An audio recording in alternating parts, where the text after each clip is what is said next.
Assalamualaikum warahmatullahi wabarakatuh. Perkenalkan, nama saya Andre Janal Mutakin dengan NIM 208160003. Saya merupakan salah satu mahasiswa pertukaran merdeka dari Institut Pendidikan Indonesia Garut atau bisa disebut IPI Garut.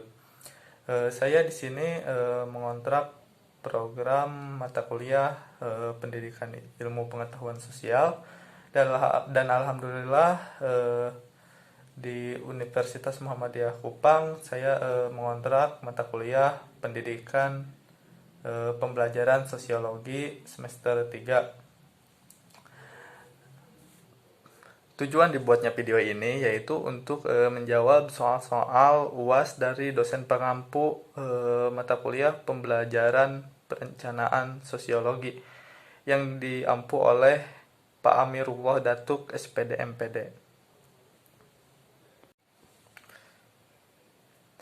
Baik, langsung saja ke nomor satu, yaitu apa yang Anda ketahui tentang konsep belajar dan hakikat belajar dan mengajar.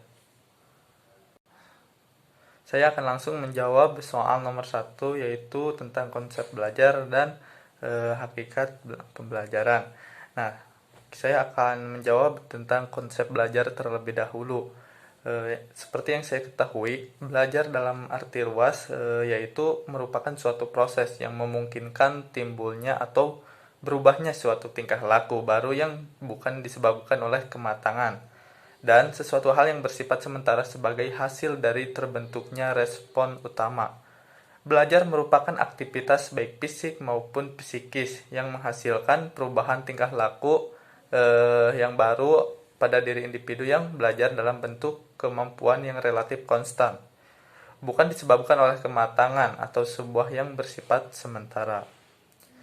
Perubahan kemampuan yang disebabkan oleh kematangan, pertumbuhan, dan perkembangan seperti anak yang mampu berdiri dari duduknya atau perubahan fisik yang disebabkan oleh kecelakaan tidak dapat dikategorikan sebagai hasil dari perubahan.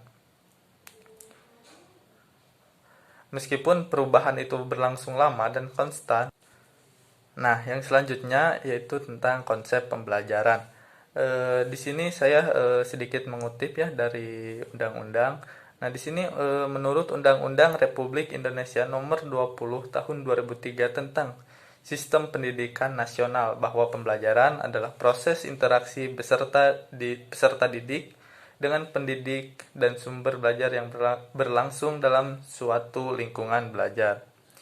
Nah, itu menurut Undang-Undang RI Nomor 20 Tahun 2003.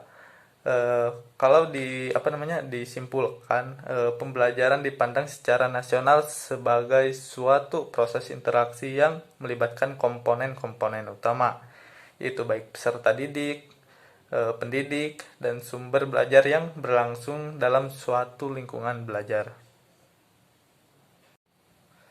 Yang selanjutnya yaitu tentang hakikat belajar dan pembelajaran.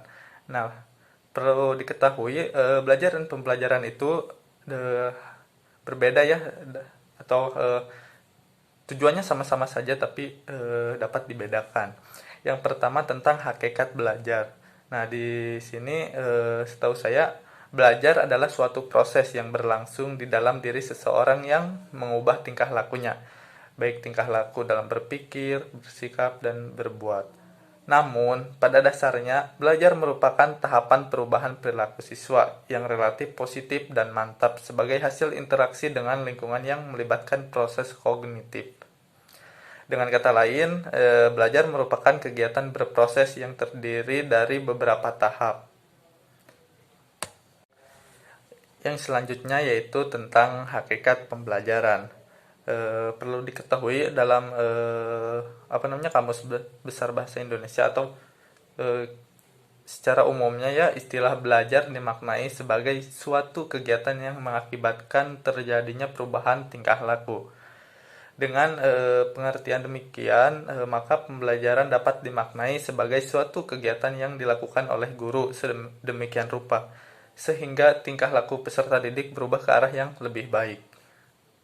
Nah, adapun yang dimaksud dengan proses pembelajaran adalah sarana dan cara bagaimana suatu generasi belajar. Baik, Yang selanjutnya yaitu hakikat pembelajaran. Nah, secara umum, istilah belajar dimaknai sebagai suatu kegiatan yang mengakibatkan terjadinya perubahan tingkah laku. Dengan pengertian demikian, maka pembelajaran dapat dimaknai sebagai suatu kegiatan yang dilakukan oleh guru sedemikian rupa, sehingga tingkah laku peserta didik dapat berubah ke arah yang lebih baik.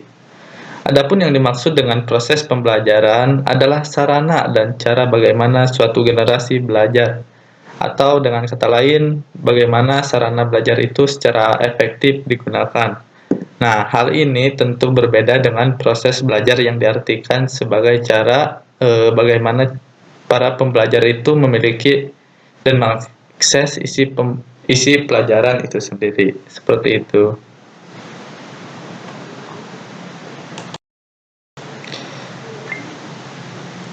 Soal yang selanjutnya, soal yang kedua, yaitu jelaskan apa yang dimaksud dengan perencanaan pembelajaran dan kenapa perencanaan pembelajaran itu dilakukan sebelum guru melakukan proses belajar mengajar.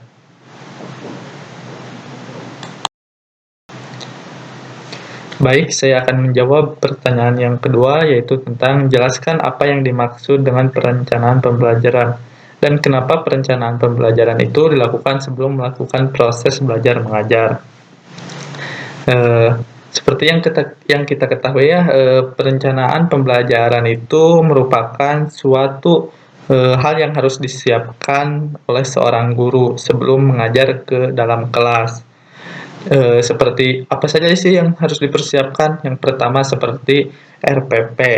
RPP ini merupakan rancangan materi yang akan kita sampaikan nanti di dalam kelas. Terus yang kedua, metode pembelajaran. Metode apa yang akan kita sampaikan kepada para siswa tersebut untuk supaya siswa tersebut dengan mudah mencerna materi yang kita sampaikan. Terus yang selanjutnya itu kenapa perencanaan pembelajaran itu dilakukan sebelum melakukan proses belajar mengajar. Nah, seperti namanya juga perencanaan berarti merencanakan pembelajaran yang akan dilakukan di dalam kelas. Kalau dilakukan sesudah mengajar, perencanaan tersebut tidak akan berjalan dengan sesuai tujuannya. Jadi perencanaan pembelajaran itu merencanakan metode apa yang akan disampaikan di dalam kelas dan apa saja yang perlu disampaikan di kelas gitu. Nah, baik, di sini saya akan menjawab pertanyaan yang kedua, yaitu dua teori dalam perencanaan pembelajaran. Sebutkan dan jelaskan. Nah, kalau saya sebelumnya baca-baca yang saya ketahui, kalau teori yang mendasari perencanaan pembelajaran itu ada 4. Yang pertama yaitu teori-teori belajar, yang kedua teori sistem, yang ketiga teori komunikasi, dan yang keempat teori instruksional atau pembelajaran. Tapi mungkin di sini saya akan menyampaikan teori-teori belajarnya. Nah, dalam teori-teori belajar juga terdapat dua teori belajar. Yang pertama, teori belajar behavior, yang kedua, teori belajar kognitif. Saya akan membahas teori yang pertama, yaitu teori belajar behavior. Nah, perlu diketahui ini teori belajar behavior ini menurut pandangan behavioristik seperti Ivan Pavlov, L. Thorndike, J.B. Watson, dan B.F. Skinner. Nah, mereka berpandangan bahwa belajar adalah perubahan tingkah laku. Nah, oleh sebab itu, teori ini berpendapat bahwa manusia sangat dipengaruhi oleh kejadian-kejadian di dalam lingkungannya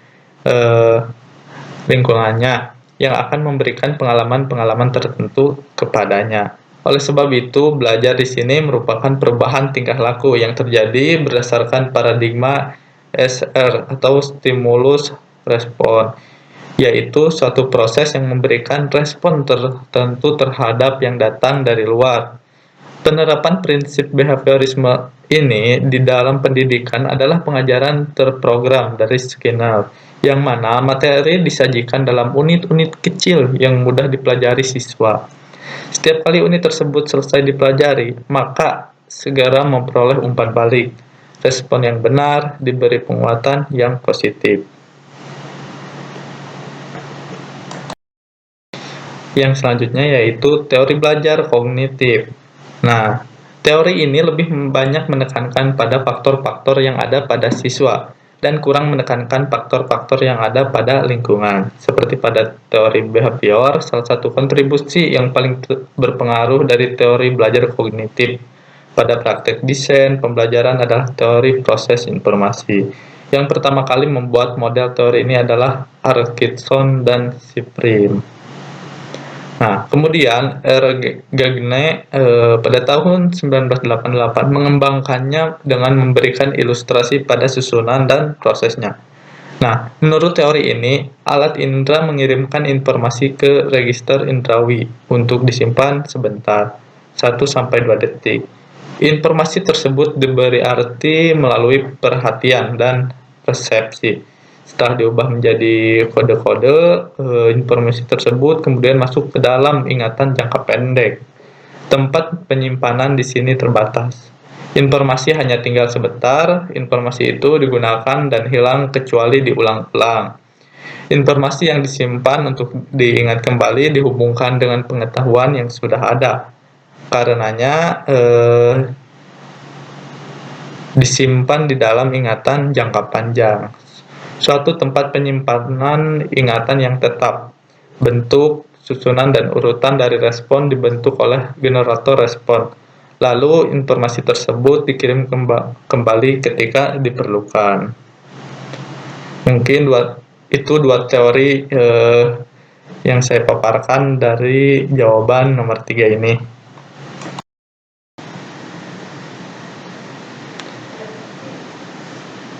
Baik, untuk jawaban pertanyaan nomor 4 atau pertanyaan yang selanjutnya, yaitu tentang alur perencanaan berdasarkan Permendikbud ya.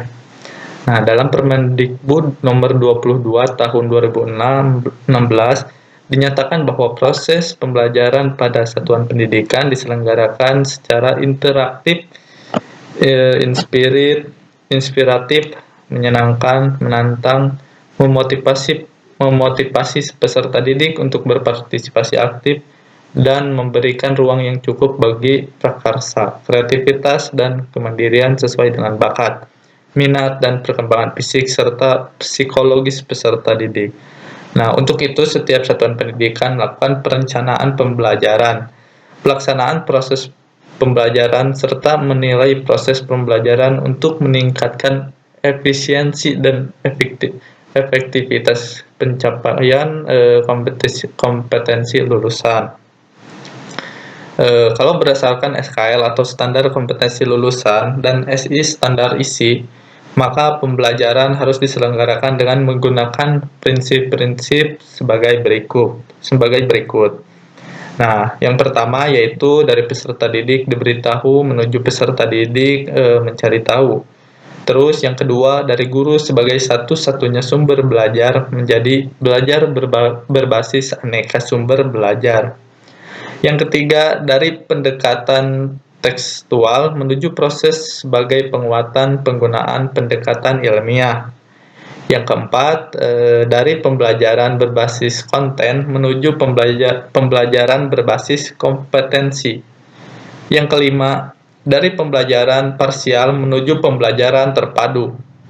Yang keenam, dari pembelajaran yang menekankan jawaban tunggal menuju pembelajaran dengan jawaban yang kebenarannya multidimensi. Yang ketujuh, dari pembelajaran verbalisme menuju keterampilan aktif. Dan yang kedelapan, peningkatan dan keseimbangan antara keterampilan fisika atau hard skills dan keterampilan mental soft skill. Terus yang kesembilan yaitu pembelajaran yang mengutamakan pembudayaan dan pemberdayaan peserta didik sebagai pembelajar sepanjang hayat. Yang ke-10 yaitu pembelajaran yang menerapkan nilai-nilai dengan memberi keteladanan, membangun kemauan, dan mengembangkan kreativitas peserta didik dalam proses pembelajaran. Terus yang ke-11 yaitu pembelajaran yang berlangsung di rumah atau di sekolah dan di masyarakat. Yang ke-12 pembelajaran yang menerapkan prinsip bahwa siapa saja adalah guru, siapa saja adalah peserta didik, dan di mana saja adalah kelas.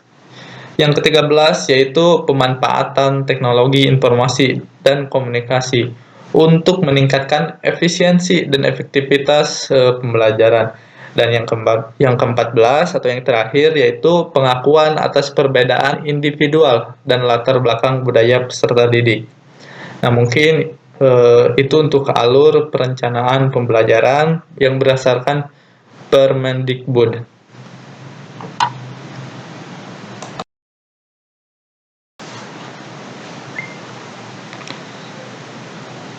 Baik, untuk yang selanjutnya yaitu apa yang dimaksud dengan silabus dan RPP.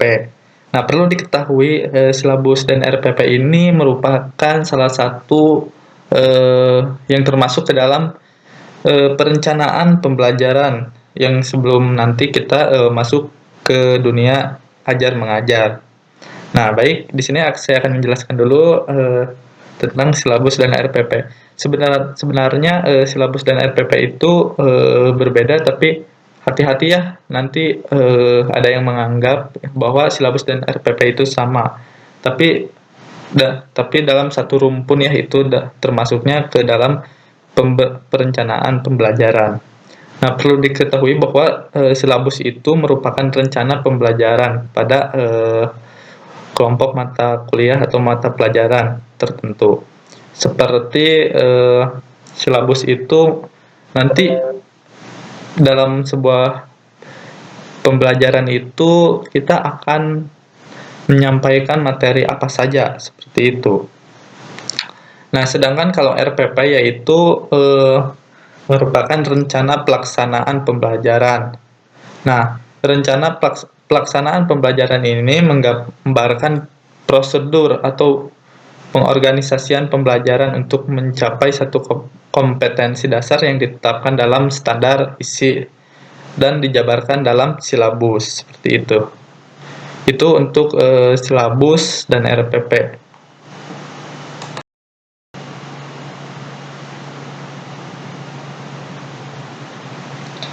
Nah, untuk yang selanjutnya atau poin terakhir dari soal UAS yaitu yang keenam, apa saja yang ada atau komponen-komponen yang ada dalam silabus dan RPP.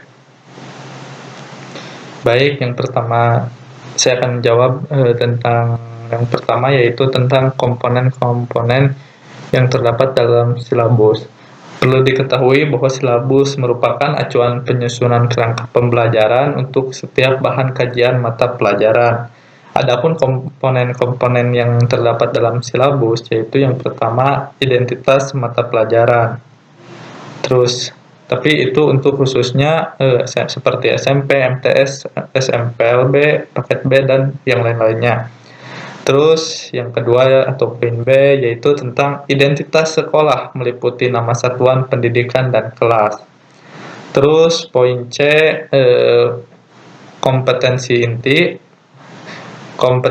Kompetensi inti ini merupakan gambaran secara kategorial mengenai kompetensi dalam aspek sikap, pengetahuan, dan keterampilan yang harus dipelajari peserta didik untuk suatu jenjang sekolah, kelas, dan mata pelajaran. Yang selanjutnya, poin D yaitu kompetensi dasar. Kompetensi dasar ini merupakan kemampuan spesifik yang mencakup sikap, pengetahuan, dan keterampilan yang terkait atau muatan atau mata pelajaran. Terus, yang selanjutnya yaitu tema. Dan yang selanjutnya yaitu materi pokok. Materi pokok ini memuat fakta, konsep, prinsip, dan prosedur yang relevan dan ditulis dalam bentuk butir-butir sesuai dengan rumusan indikator pencapaian kompetensi. Nah, Yang selanjutnya atau poin G yaitu pembelajaran, yaitu kegiatan yang dilakukan oleh pendidik dan peserta didik untuk mencapai kompetensi yang diharapkan. Yang selanjutnya yaitu penilaian, yang selanjutnya yaitu alokasi waktu sesuai dengan jumlah jam pelajaran. Yang selanjutnya poin J atau yang terakhir yaitu sumber belajar, dapat berupa buku, media cetak dan elektronik, alam sekitar atau sumber belajar lain yang relevan. Itu untuk komponen yang terdapat dalam silabus. Terus yang kedua yaitu dalam RPP atau rencana pelaksanaan pembelajaran. RPP ini adalah rencana kegiatan pembelajaran tatap muka untuk satu pertemuan atau lebih. RPP ini dikembangkan dari silabus untuk mengarahkan kegiatan pembelajaran peserta didik dalam upaya mencapai kompetensi dasar. Nah, adapun